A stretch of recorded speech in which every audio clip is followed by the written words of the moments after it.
السلام علیکم ورحمۃ اللہ وبرکاتہ.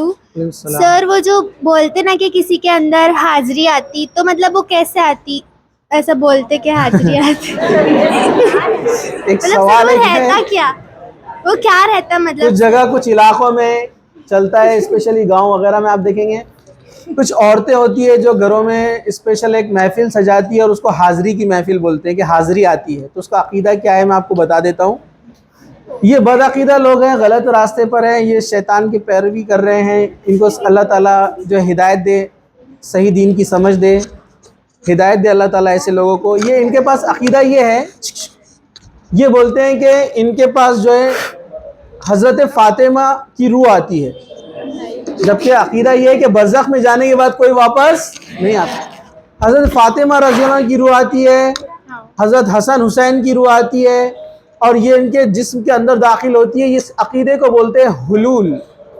یہ عقیدہ آج سے 600 سال پہلے ایجاد کیا گیا، حلول کا عقیدہ. حلول محلول سے بنا، سلیوشن مطلب مکس ہونا، مطلب پرانی روحیں آ کر ان کے اندر مل جاتی ہے، حلول. کچھ لوگوں نے تو اس عقیدے کو اتنا بگاڑا کہ نعوذ باللہ کہتے ہیں اللہ تعالیٰ کسی کے اندر آ جاتا ہے.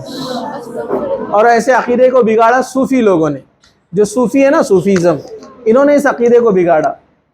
اور کچھ لوگوں نے دوسرے کچھ ایسی جماعتیں انہوں نے بھی اس کو اپنا لیا. میں نام نہیں لینا چاہتا. حلول کا عقیدہ کہ اللہ تعالیٰ نعوذ باللہ حضرت علی آتے ہیں اور دیگر چیزیں. تو ان کے نزدیک حضرت فاطمہ آتی ہے، حاضری آتی ہے، اور لوگ ان سے سوال کرتے ہیں تو وہ لوگ سوال کے جواب دیتے ہیں.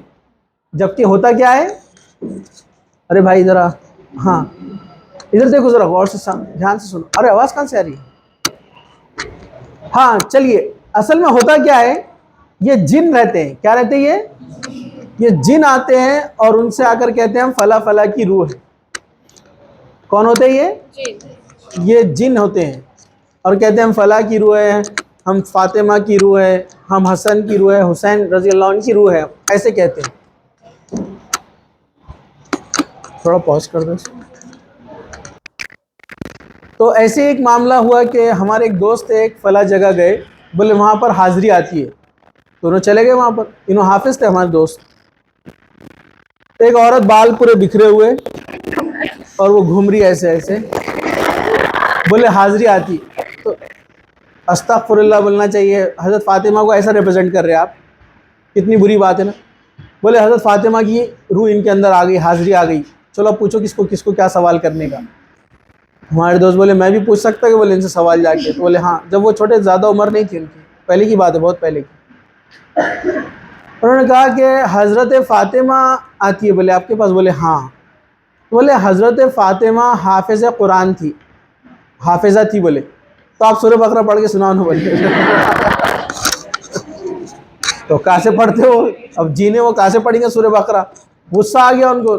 بولے مارو ان کو، ہٹا لو یہاں سے. بولے یہ لوگ بد عقیدہ لوگ ایسے ہی آ کے سوالات کرتے، لوگوں کو پریشان کرتے. بولے بولا سیدھی سی بات ہے، انہوں حافظہ تھی. بولے تو سورہ بقرہ سناؤ بولے ہم کو. تو ہکال دیا ان کو وہاں سے. تو اس سے پتہ چلتا ہے سب بیکار چیزیں ہیں، فضول چیزیں ہیں. یہ جن اور شیاطین لے کر ایسے لوگوں کے عقیدے خراب کرتے ہیں، الٹے سیدھے اور جھوٹے سوال کے جواب دیتے ہیں. اس میں کچھ باتیں سچ ہوتی ہے اور کچھ باتیں جھوٹ ہوتی ہے. اس میں ملاوٹ ہوتی ہے. اللہ تعالیٰ اوپر سے جو احکامات نازل کرتا ہے وہ قبر جن سن کر آتے ہیں اور ان کے ذریعے سے لوگوں کو بات بتاتے ہیں. کچھ باتیں سچی ہوتی ہیں جس سے لوگوں کو لگتا ہے کہ ارے ہاں سچ بات کہا ہے. تو یہ میلا جلا کر پیش کرتے. اللہ کے رسول نے فرمایا تو ایسی جگہ نہ جائے ورنہ آپ کی عبادتیں قبول نہیں ہوتی ہیں. ٹھیک ہے.